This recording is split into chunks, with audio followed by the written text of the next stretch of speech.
شروع کرتا ہوں اللہ کے برکت نام سے جو نہایت مہربان اور رحم کرنے والا ہے۔ میرا نام ساجد آکاش ہے۔ آپ میرے چینل کو سبسکرائب کریں اور بیل آئیکن کے بٹن کو پریس کریں تاکہ آپ کو نئی آنے والی ویڈیوز آسانی سے مل سکیں۔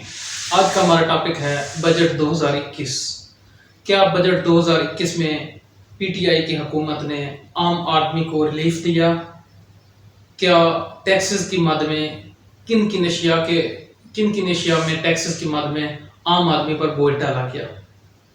تو میں خراج تحسین پیش کرتا ہوں پی ٹی آئی کی حکومت کو، جو کہ پچھلے 2 سال جو انہوں نے بجٹ پیش کیا اس میں ہر ایک چیز پر عام آدمی پر ٹیکس کی مد میں عام آدمی پر بوجھ ڈالا۔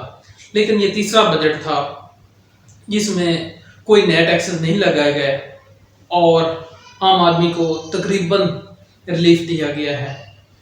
سوال یہ بنتا ہے کہ اگر پی ٹی آئی کی حکومت اسی طرح اگلے 2 بجٹ پیش کرے اور مہنگائی کو کنٹرول کرے تو عام آدمی جو کہ غریب اور غربت کی لائن سے نیچے لوگ رہتے ہیں ان کو ریلیف دینا اصل میں گورنمنٹ کی یہ کامیابی تصور کی جائے گی۔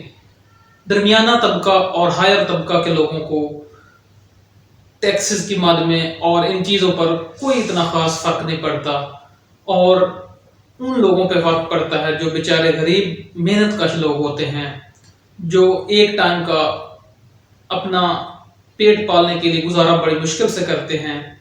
ان لوگوں کے لیے گورنمنٹ نے کیا پلاننگ کی ہیں اور آنے والے سال میں ان کو کیا بینیفٹ دیں گی۔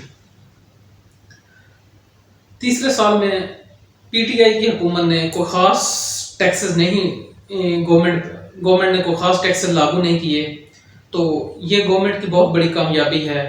اور وزیر خزانہ شوکت ترین نے یہ کہا ہے کہ یہ گورنمنٹ کا یہی بجٹ ہوگا، یہی بجٹ پیش ہو گیا ہے اور کوئی منی بجٹ نہیں پیش کریں گے۔ اگر یہ 2021 میں 21 اور 22 میں اگر یہ بجٹ پیش کر دیا گیا اور کوئی منی بجٹ اور کوئی ایکسٹرا بوجھ نہ ڈالا گیا تو میں کہتا ہوں کہ مہنگائی کو اگر کنٹرول کر لیا گیا تو یہ بہت بڑی کامیابی ہوگی اور آنے والے سالوں میں پی ٹی آئی اپنی حکومت پھر بنا سکے گی۔ اگر مہنگائی کو کنٹرول نہ کیا گیا اور مہنگائی بے قابو ہو گئی، مہنگائی کا جن بوتل سے باہر آ گیا، تو پھر آنے والے سال جو ہیں وہ پی ٹی آئی کے لیے مشکل درپیش ہو سکتی ہے۔